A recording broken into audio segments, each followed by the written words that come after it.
Huh? Hey, over there! It's Durin and Albedo with Flints! What could they be chatting about?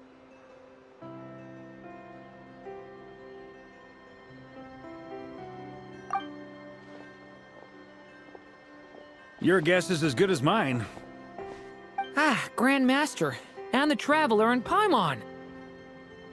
Hello there. It's been a while. Perfect. We have some new volunteers for our investigation. Wait, let me guess. The righteous Lightkeepers are finally ready to hunt down the Abyssal Dragon? Haha. Yes, that too. Yeah, right! Oh, wait! Why does everyone keep saying that too? Well, to be precise, the facts match, but not the causality. Wait, so I guessed right? Half right! Don't act so impressed with yourself. Maybe I can explain. We ran into Mr. Flint's north of Nasha Town. At that time, we just noticed a few abyssal creatures out in the wild, but the strange thing was, I didn't detect any traces of abyssal energy on them at all. On closer inspection, we realized that they were not real monsters, but something akin to reflections in the water, or perhaps a mirage. Huh? What do you mean? Like, you could see them but not touch them? Exactly. It was very peculiar. They roared and tried to attack us, but we could not make any physical contact with them. I think I've heard of things like that happening in Nocturne before, but I don't know much about it. Yes, it's a known phenomenon. Mirage-like illusions tend to appear in Nocturne in the run-up to Moonprayer Night. From a distance, they appear quite real. I myself thought that Misters Durin and Albedo were locked in battle with abyssal monsters when I first arrived. But after sharing intel and investigating a little further, we can confirm that these illusions are harmless. There is no great cause for concern. All the Mirage stories I've heard are either animals, rocks, or small houses. Abyssal monsters, though? That's a first. It's a first for me, too. So I'm planning to look into it further just to be on the safe side. I intend to inspect a few more locations. What about you two? Any plans? Alice contacted me a few days ago. She'd like me and Durin to assist her with an experiment. But we lost contact shortly after receiving the message. I'm sure that comes as no surprise to anyone familiar with her. We don't know when the wind will blow, yet when the wind blows, we will know. That, in a nutshell, describes how Alice operates. Yeah, that tracks. Okay. Well, I suggest we investigate this Mirage business in the meantime. It's piqued my curiosity, and I'm pretty sure I know someone who will already be 10 steps ahead of us. Well said. Right? Whatever's happening in Nocturne, she always seems to be the first one to know. Let's go see what she knows. We can invite her and her staff to the festival while we're at it.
following me.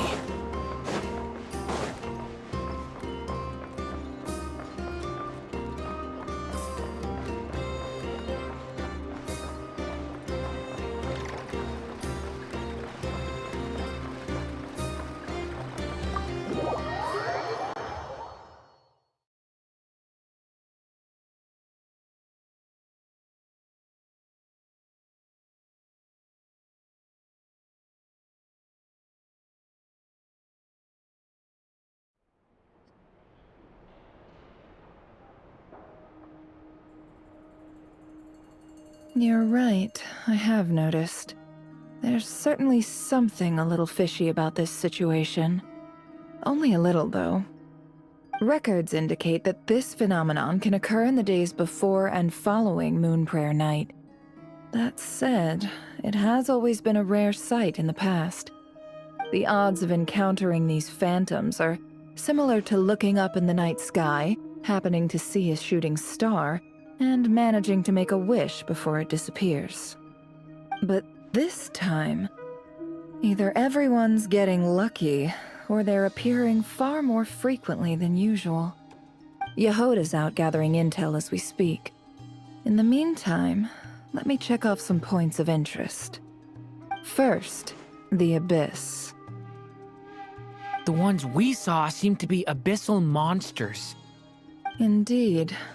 But we have identified one location where many more of them have made an appearance. And not just monsters, but human phantoms, too.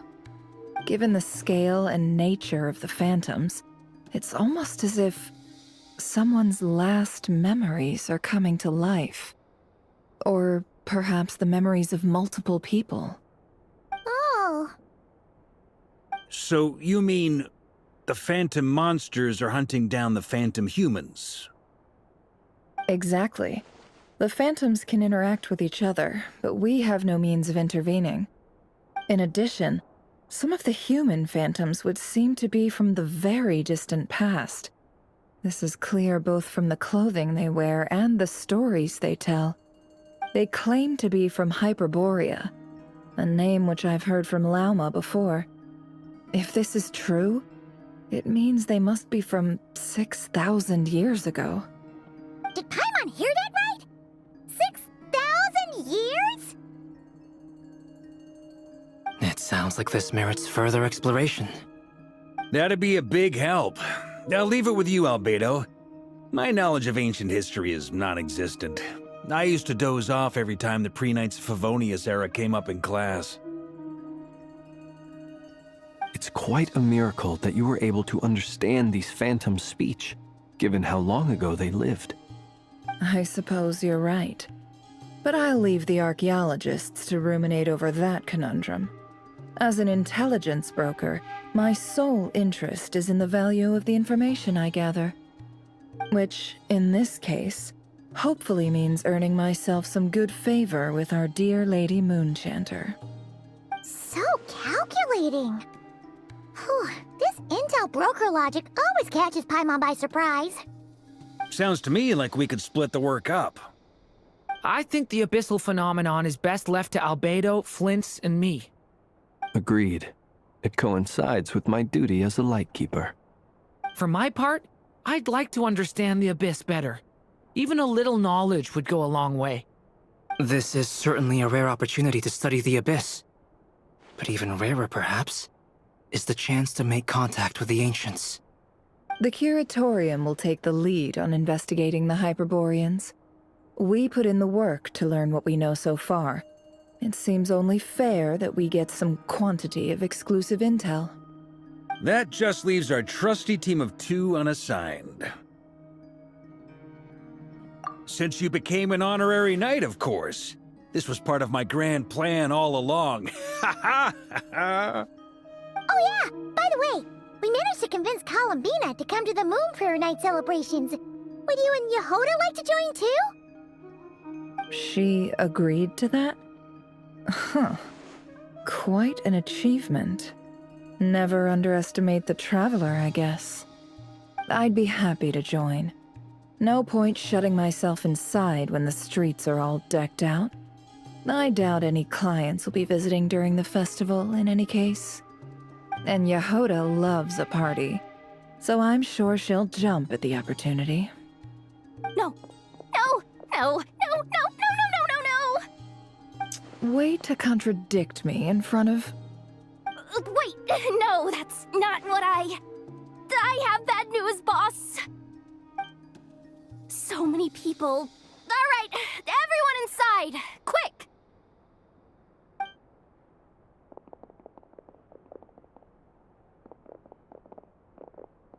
This is gonna sound crazy, but hear me out. I saw one of those phantoms at Star Sand Shoal, and it was some sort of flying ship. Like a spaceship? That's gotta be the one you came to Teyvat in. You said you saw the same thing through the moon marrow, right? Huh? You already know about it? Ugh, I thought I was gonna blow people's minds. Turns out I'm the last to find out. Wait. Back up. You came here in a spaceship? Now my mind is blown! What's it like on the inside? Was it like flying through space? I want to know everything! Yep, exactly. Huge discovery. You're the best. Second best intel broker in the world. After your boss, of course. Wow. Really? Well, I don't know if I'm all that, but... I guess that decides where we're heading next. Come on, don't look at me like that. I know the spaceship doesn't have anything to do with me, but you don't want to leave me as the only one twiddling my thumbs, do you? Please? Fair enough. You can tag along. In that case, let's meet back here to discuss our findings once we're done. I wish everyone a productive investigation. You too.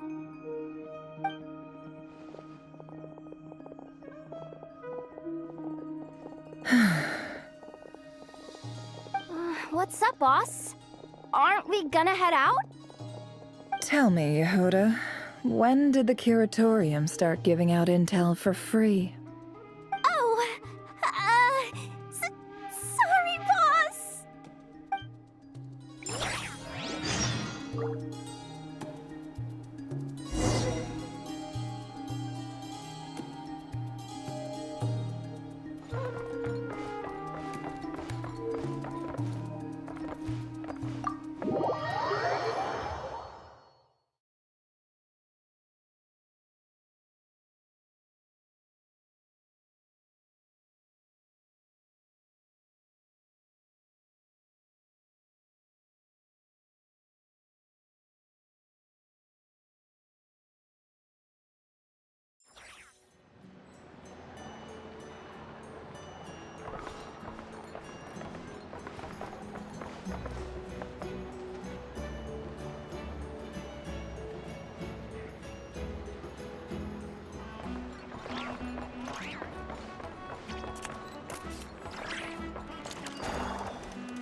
Relax.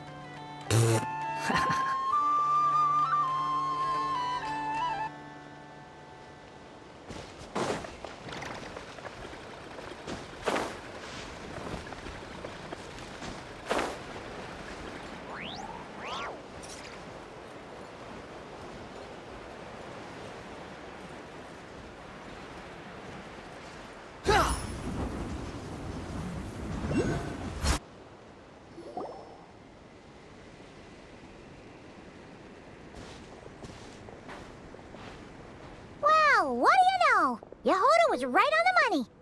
This phantom really is your spaceship. But that's so weird. Why would it show up here? Is it some kind of projection? Or a ghost.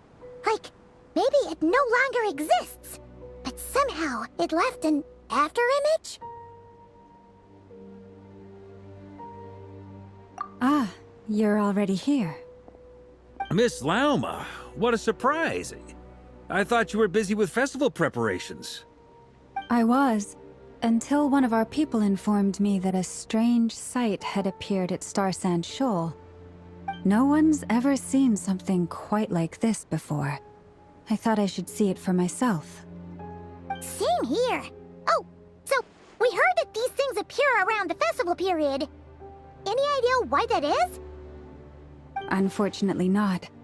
We have very limited information about them, since they can't be interacted with. And no human phantoms have ever made an appearance before now. The most we've been able to deduce is that these sightings appear to be connected to the increase in Kuvaki energy around this time. Yeah, seems like that's all we can do. This is all so confusing. Allow me to lend you a hand.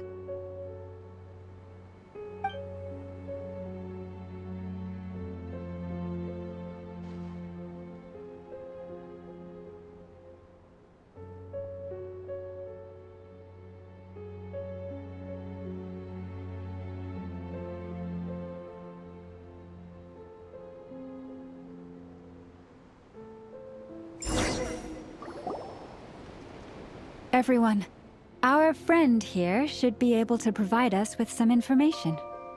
Is that a phantom Rhymehorn deer? I've heard about how the Frost Moon Scions live in harmony with the animals and can even communicate with them. That's coming in handy now, for sure. Okay. Yes, I understand. Then how about this?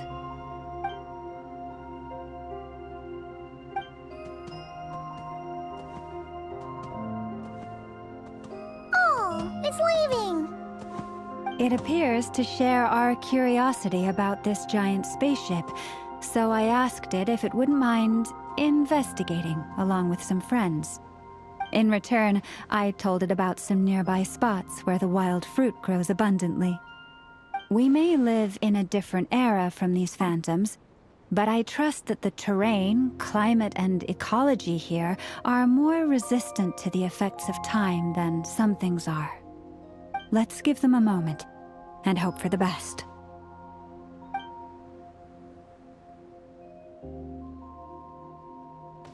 All back together? Must have been a lot of fruit. Indeed. Now let me ask them some questions.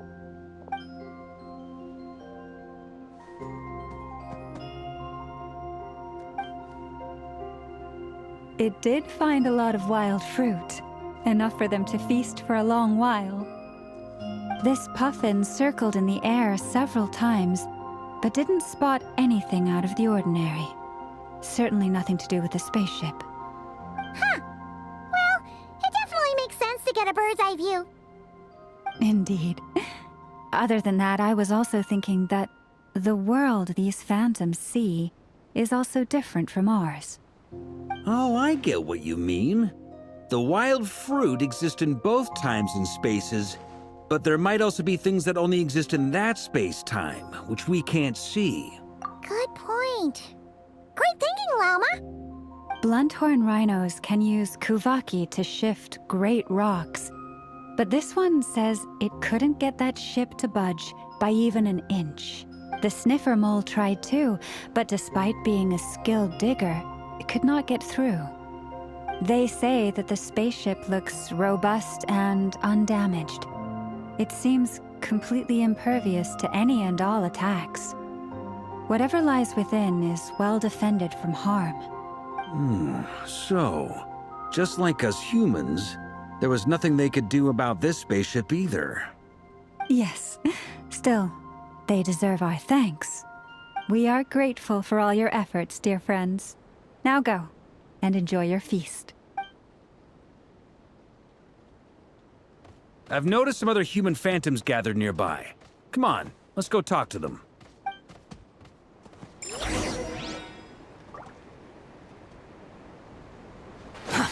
too slow.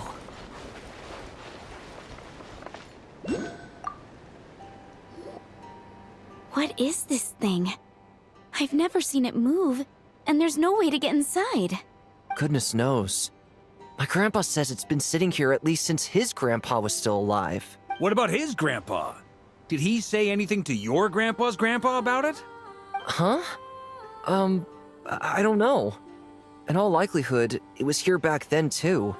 Hard to imagine something this huge could move. Guess that means that as far as they're concerned, this ship's been around a long time.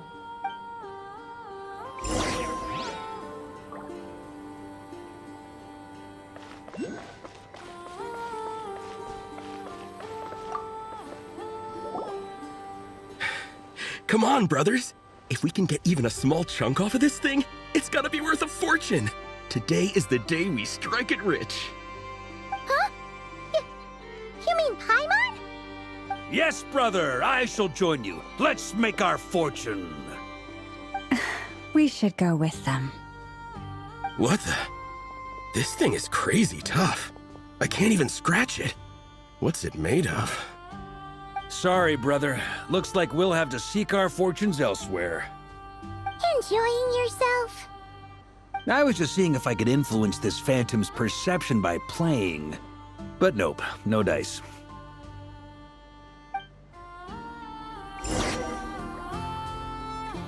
I'm sure we're all starting to build up an idea of what's going on here now that we've spoken to some of the people. These phantoms are reenacting real historical events in Nodcry. It's almost like we're in some kind of interactive stage play. We can talk to the actors, but the plot is fixed, and we can't influence it. It makes sense. History is set in stone. The objective facts of the past cannot be changed. Paimon totally thought you were just goofing around earlier. But actually, you were doing some serious investigating. Of course I was. Anyway, at this point, I think we're forced to conclude that although the Phantom spaceship is right there in front of us, we aren't going to learn much about it from these people.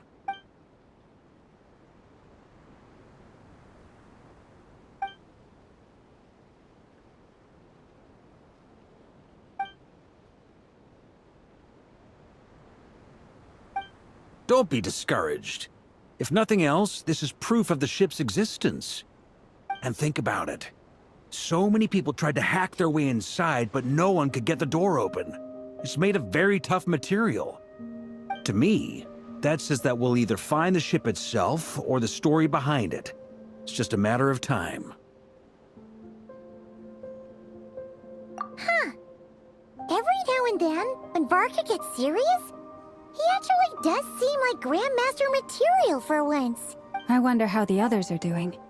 Let's head back for now. Sounds good. Also, drinks are on me if Team Knights of Favonius is the first to finish.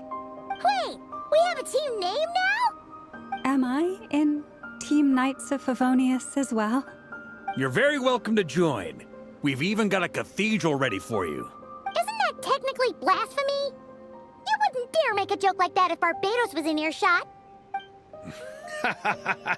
Nah, I'm sure Barbados doesn't mind a little harmless blasphemy once in a while.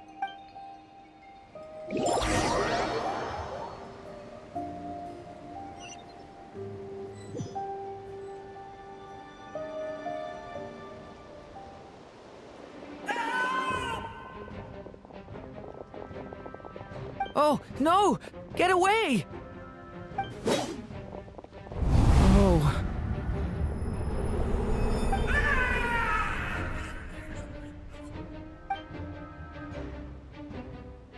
I know it's hard to stomach, Mr. Duran.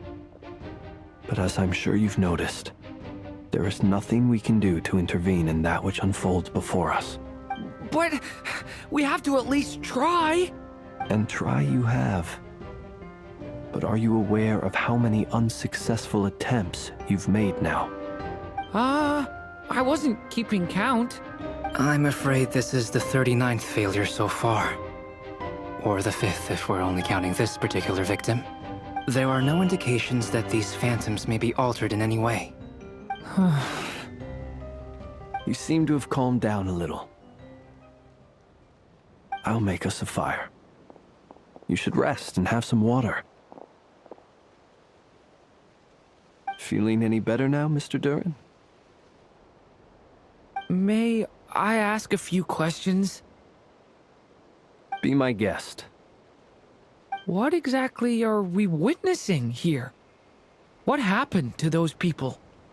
My guess would be that we are seeing Nocturne during the Conrian Cataclysm. Would that be accurate? Conria. That is correct. As you know, once the Abyss senses even the tiniest crack, it floods in and spreads like wildfire. There was a time in the distant past when it permeated all of Nocturne, causing immeasurable harm.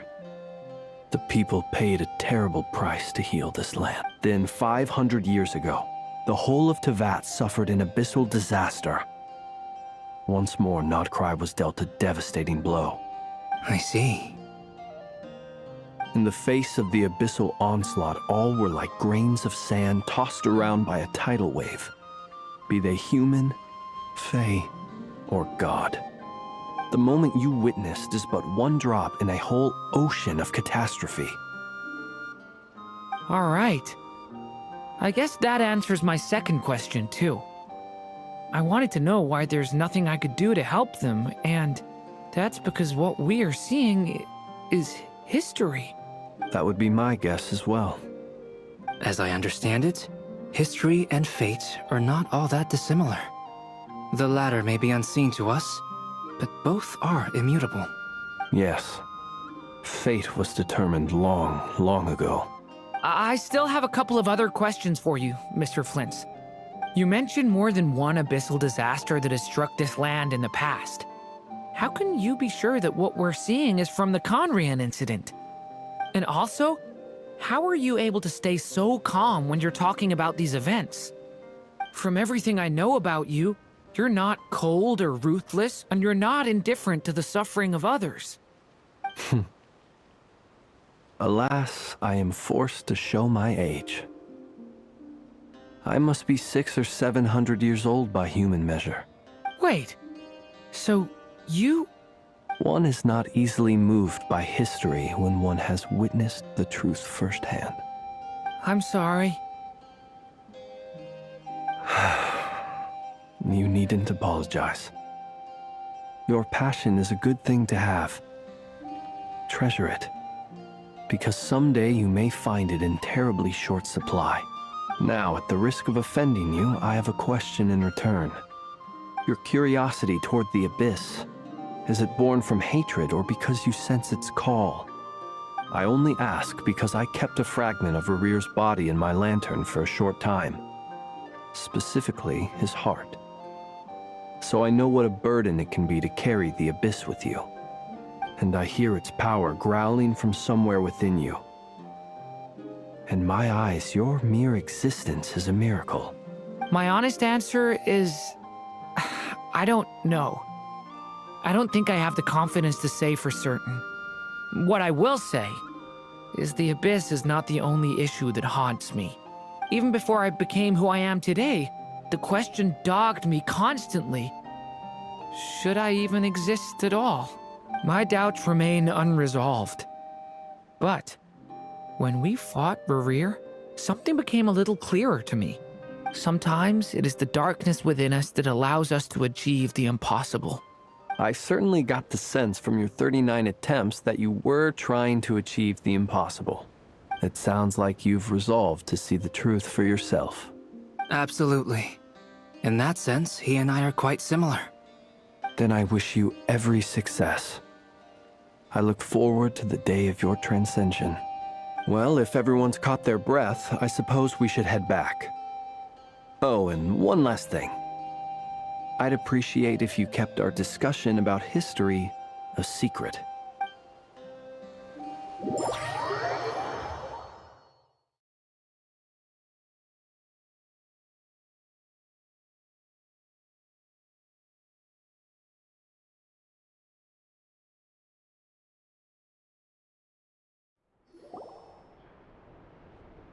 Incredibly, our separate investigations led us all to the same conclusion. Hooray for consensus! Yeah, but we barely learned anything, though. I totally thought this would be the mother lode. Talking with the ancients? I mean, come on! But nope. All we got was useless snippets of conversation. And all this stuff about moons and hyperopia. What a load of baloney. Seems like people back then had a few screws loose. I understand your frustration. We found the same issue. Each phantom only showed a very brief moment in time. There isn't much value to be found in these miscellaneous fragments of a civilization's history, no matter how glorious it may have been. If there's a silver lining, it's that these phantoms are harmless to the present reality. They shouldn't get in the way of the festivities. Paimon agrees.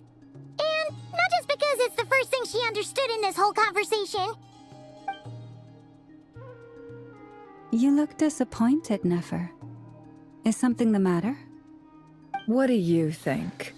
We all worked our tails off, but the only one to gain anything from it was you, Lady Moonjanter. Well, please do share the Hyperborean records with me. I will gladly inscribe them in our people's documents. Oh, duh! Yeah! That was it!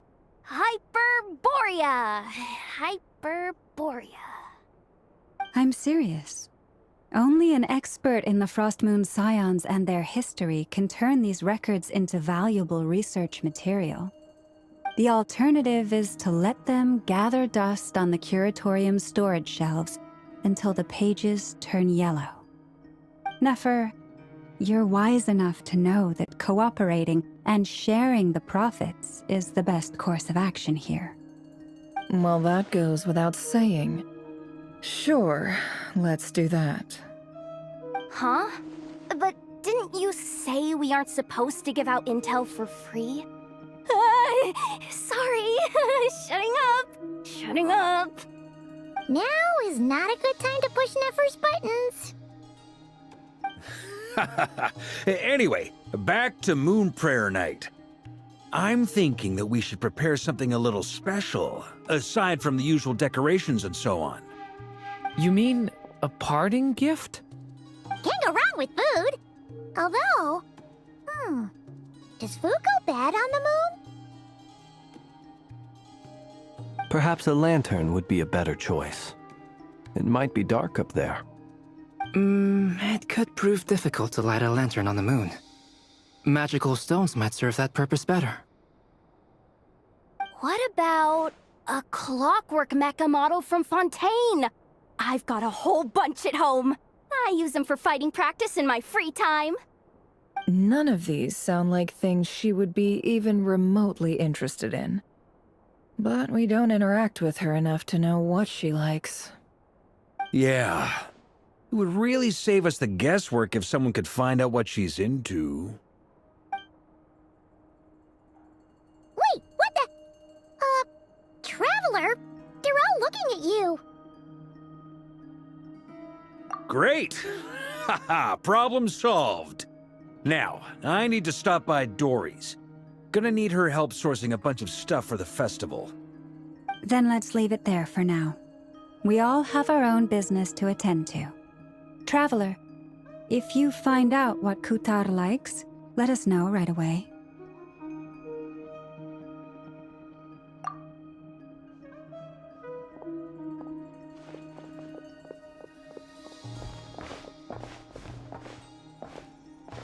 Is something the matter? I'm fine. It's just... I'm still feeling a little rattled after witnessing the horrors of the Abyss. But it's okay. This is something I have to work through. I'll be all right. Thanks for your concern. Well, don't put too much pressure on yourself. If you ever feel like something's wrong, physically or mentally, we're here to talk. Come on. Stop treating me like a kid.